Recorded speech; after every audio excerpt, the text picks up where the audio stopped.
कल्पना कीजिए एक ऐसी दुनिया की जहाँ रोशनी का नामो निशान न हो, जहाँ समय अपनी आखिरी सांसें गिन रहा हो, जहाँ देवताओं की अमरता भी मौत के खौफ से काँप रही हो। ब्रह्मांड के इतिहास में एक रात ऐसी आई थी जब सब कुछ खत्म होने वाला था। न धरती बचने वाली थी, न आकाश, न स्वर्ग, न ही पाताल। हर तरफ सिर्फ हाहाकार। एक ऐसा जहर फैला जिसने हवा को भी जहरीला बना दिया।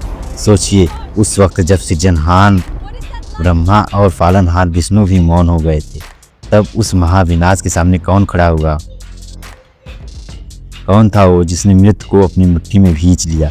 कौन था वो जिसने काल के कपाल पर अपना पैर रख दिया? वो कोई साधारण शक्ति नहीं, वो थे आदि, वो थे अनंत, वो थे महाकाल।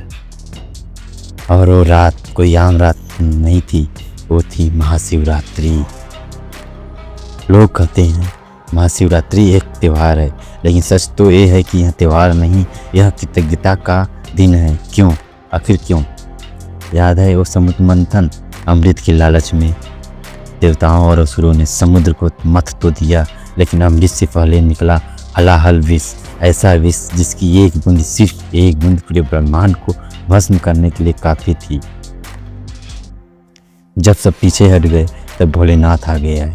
उन्होंने उस जलते हुए विष को अपनी हथेली पर रखा और पी गए। सोचिए उस पीड़ा को, जब वो विष उनके कंठ में रुका होगा, गला नीला फुट गया होगा, शरीर तपने लगा होगा। उस जलन को शांत करने के लिए पूरी रात देवताओं ने उन पर जल चढ़ाया, उनका अभिषेक किया। वही रात जब शिव ने हमें जीवन देने के लिए मृत्यु को पिया, उसे हम महाशिवरात्रि कहते हैं। आज जब आप शिवलिंग पर लोटा भर जल चढ़ाते हैं तो याद रखिएगा, आप उस जलन को शांत कर रहे हैं जो उन्होंने अपने आप के लिए सही थी। लेकिन रुकिए, महाशिवरात्रि का अर्थ केवल विषम पान नहीं है। यह रात प्रेम की जीत की भी रात है। एक बैरागी जो शमशान की राख में रमता था, जिसके गले में सांप और हाथ में कपाल था। आज की ही रात वो बैरागी शंकर बना था। शक्ति पार्वती ने अपनी कठोर तपस्या से शिव को जीत लिया था। यह मिलन दो शरीरों का नहीं था, यह मिलन था पुरुष और शक्ति का, चेतना और ऊर्जा का। इसी रात शिव और शक्ति एक हुए थे। इसलिए कुंवारी कन्याएं अच्छा वर पाने के लिए और सुहागनें अपने पति की लंबी उम्र के लिए आज भी निर्जला व्रत रखती हैं, क्योंकि अगर शिव जैसा पति और पार्वती जैसी पत्नी मिल जाए तो घर ही कैलाश बन जाए। शिव पुराण में एक और अद्भुत कथा आती है लिंगोद्भव की। एक बार यहाँ प्रश्न उठा कि सबसे बड़ा कौन, ब्रह्मा या विष्णु? तभी उनके बीच एक भीषण अग्नि स्तंभ प्रकट हुआ। न उसकी कोई शुरुआत थी, न कोई अंत। वह अग्नि स्तंभ निराकार शिव का पहला स्वरूप था।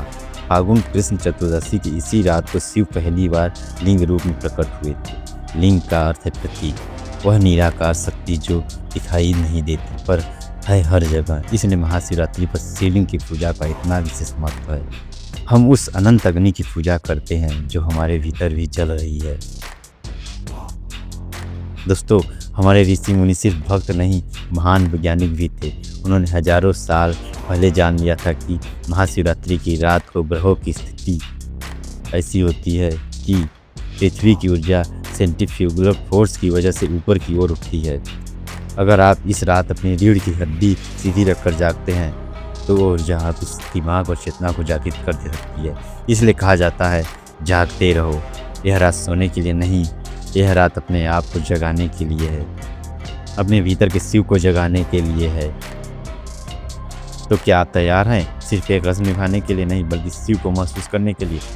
आज की रात छोड़ दीजिए अपनी चिंताएं, उस आदि योगी के साथ जुड़ जाइए। याद रखिए, शिव वो नहीं जो मंदिर में है, शिव वो है जो आपके मन के मंदिर में बैठा है। वो सहारक भी है और वो रक्षक भी, वो अंत भी और वो ही आरंभ भी।